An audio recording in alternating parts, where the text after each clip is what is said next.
Hey, what's up? JSS here, and today I'm going to be talking about Yone, and more specifically about Yone, his build, and what might be the best build on him, and when to build what when. Now, I'm not trying to go like too much into the rabbit hole here, as he just came out. He's going to be getting nerfed, buffed, changed, so I don't want to spend like too much time getting into it, but I do want to touch on what might be the best way to maximize him currently, and the fact that he's basically Yasuo 2, and so people are building him exactly like Yasuo, and why that can be kind of problematic. So, starting out with how the testing was done, thankfully Yone has a pretty nice way of just testing DPS himself, in the fact that his E, I can just E towards a target dummy, unleash as much DPS as possible, and then when you snap back, you're done, and it's a nice consistent timer for each test.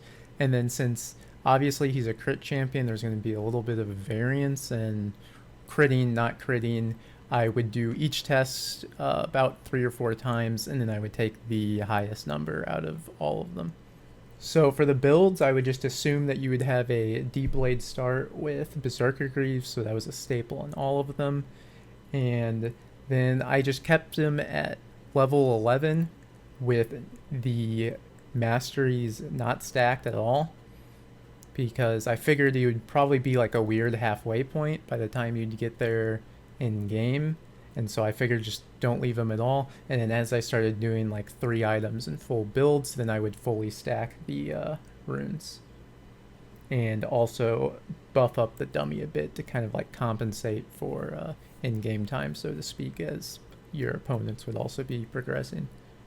I also was not using my ulti at all, so that is just something to note, as there's no factoring that into the damage, and that was just for the reason of how nicely his E worked for testing DPS. I figured it was best to just leave that out and just test solely the items. The rune page I was running as well was just a standard Yasuo Conq page. It is shown right here, and I figured that was just the best because that seems to be the most ideal rune that Yones will run currently at the given time.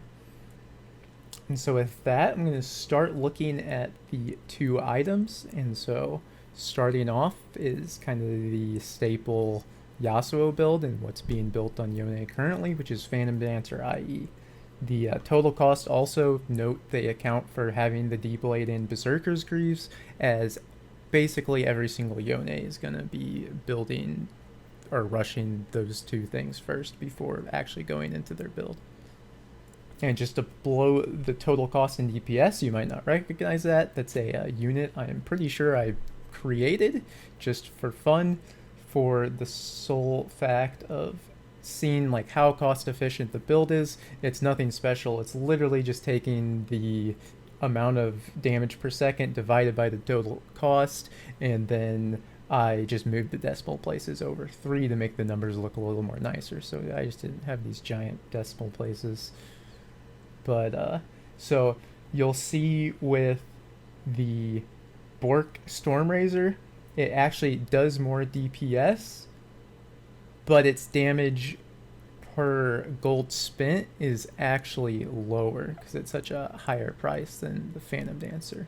But I'll be going more into this a little bit later. So then going on to the highest cost but also highest DPS would be Stormrazor IE. Now, I don't know how practical this is, but this got me thinking of trying to find ways to get Stormrazor IE involved, and the amount of like burst potential a Yone could possess ulting onto the back line and just blowing up a carry with this. Also, there's a lot more builds that I tested that I'm going to be posting the data to below, but in terms of like making graphics for, I really only did the ones I found the most interesting. So going to that, I want to talk now about how, or touch back on the topic of Yone being just like Yasuo, and the fact that because of that, people build him exactly like Yasuo. And that's kind of a problem because Yone doesn't have the exact tools that Yasuo has. He can't engage like Yasuo can with his E, throw the wind wall up to be safe from poke, CC, and burst people down with his wall of safety. And he can't really stay on targets as well as Yasuo can because he can just E through minions and then stay on and stick on his targets. And that tends to be problematic for him, and it also leaves a huge weakness in that he can get bullied out of lane and poked down pretty hard. And so there's been a lot of like people running fleet footwork, resolve secondary, trying to like find ways to sustain through some of Yone's more difficult lanes. And I think one of the answers might lie in Blade of the Rune King and buying that first to sustain him and kind of make it so he can safely scale into the game. So looking at the numbers, you'll see that the DPS of Bork Stormrazor is higher than just IE Phantom Dancer, and this is accounting for the Bork active, so that will go down about 20 or 30 DPS if you take the Bork active out. But I think it's a good substitute for the PD if you're having, or if you're going to be in a really difficult lane, because it will allow you to still be able to take Conq, which feels really nice on Yone. In my personal opinion, I've tried testing the build out, and it feels a bit better to just go the Bork with Conq than to go PD, IE, and running like resolve secondary fleet footwork to kind of help you sustain through the lane. It is a huge drawback to it though that there's a 700 gold difference in Bork versus Phantom Dancer, but the Vamp Scepter is pretty cheap early on, so maybe just getting a Vamp Scepter early when you need it, and then building the standard build is the way to go. But I'll talk more when I go into 3 items. And then kind of one thing I found really interesting and kind of memey was Stormrazor IE, and it's actually the most expensive, but also the most efficient in terms of damage per second per gold. And this is kind of where all of this came from, was figuring out how can I get Stormrazor IE in my build. A cool thing about the Blade of the Rune King Stormrazor build is that after you finish the Blade of the Rune King as well, you only need a dagger for the attack speed to get your capped CDR for your Q and W. And just a reminder for those of you who didn't know, Yone's Q, W, and auto all scale with attack speed. The cast time scales, and as well does the cooldown for Q and W. So that is one thing you want to keep in mind, is attack speed is super valuable on champs like Yone and Yasuo.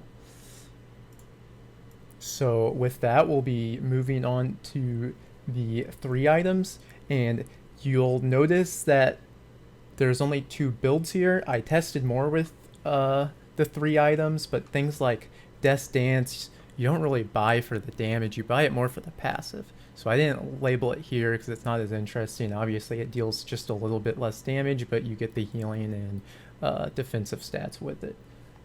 I also have these 2 listed because these were the best performing builds in their categories.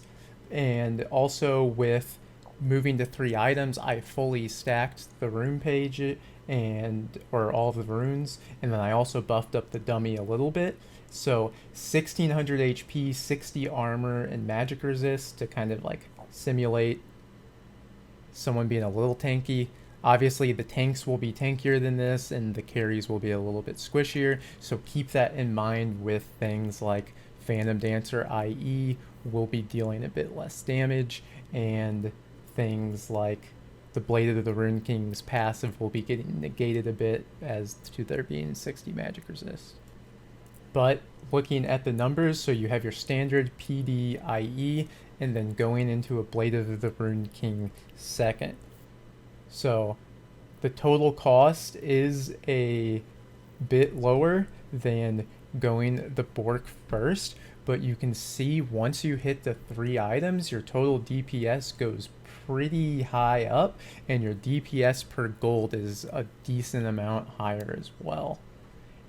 And I think this starts kind of like raising the question, at least for myself, as is it worth having the less damage and more time by going the Blade of the Rune King first, but the attack speed and sustain that you get early allows you to go to Stormrazor, allows you to get the IE third, and gives you a ton of damage once you finish it, and kind of gives you the sustain to get towards it. But is it worth the increased gold value? And that's what it's really hard to know without statistics, and there's really low numbers on this build path, obviously, because I'm the only one who builds it. So I only have like 10 games on it. It feels good, but I have no actual way of knowing, which is the whole point of this video. And I think the biggest thing here is we can look at like Yone's kit and see like, would he benefit something like this? And I think he would, because with his E allowing him to engage in safely, he can hit the first target with the Stormrazor. They get the slow applied to them. It kind of helps you stick on top of them. You're not getting the movement speed that you would be getting from Phantom Dancer, but you have the bonus move speed for your E. And with maxing your E second, it's only a 10-second cooldown once you get it to max rank, which is at level 13. So you do have bonus move speed that also helps you stick on top of them, and it allows you to go in, trade, heal whatever damage back that you lost on the minion waves, on jungle camps while you're waiting for your E to come back up, and then you can go and E and trade right back again, and it makes him really hard to match in the sideline. And then full builds, I won't touch too much on full builds as they all kind of started to be around the same regardless of which build path you did. But one really funny thing is the maximum amount of DPS that I could get out of Yone involved the build of Stormrazor, Titanic, Steraks, Blade of the Rune King, Ginsu's Rage Blade, and then the Berserker Greaves. Now, I wasn't going to trade the Berserker Greaves for like an IE or something, but it's just funny because it only utilizes 50% crit. It's not the full crit, but just the fact from the stacking the Ginsu's and then the Titanic passive along with the reset on the active, plus the Steraks gauge giving it bonus HP, and then the Bork passive was able to just put out tons of DPS. Not really practical for a normal game because it's hitting a target standing still, but I found it really funny. That being said, I think Ginsu's can be a really good item because Yone deals a ton of magic damage as well, so the 15% armor penetration and magic penetration, along with the extra attack speed that scales with his QW and auto attack, could be really nice. He doesn't get any benefit out of the magic resist, but if teams really aren't stacking magic resist or stacking like resistances too much, it could be a really nice last item. One last thing to note as well with going the Stormrazor, one other thing to mention too, by not going Phantom Dancer, this frees up your lifeline passive and it allows you to look for things like getting a Maw of Malmortius or getting a Steraks gauge, which can be incredibly nice items to have that can make Yone a bit beefier, which he definitely needs due to the fact of not having the mobility and safety with having the wind wall like Yasuo has. But that's going to be all from me. Thank you for watching. If anyone made it this long, I stream at Twitch at twitch.tv JSS_LOL. Please leave a follow. Please subscribe. I'm intending on making more content here as well, trying to kind of get started with leagues, so leaving a subscription, liking the video would help out a lot. And also, please discuss. The whole point of this is to try and cause a discussion instead of just building Yone like Yasuo. What flexibility is there? How can we maximize it?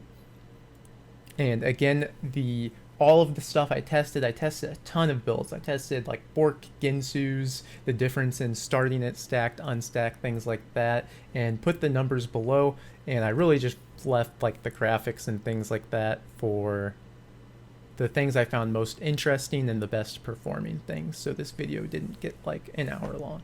But thank you for watching, and hopefully I'll see some of you on my stream or in comment section in future videos, and see ya.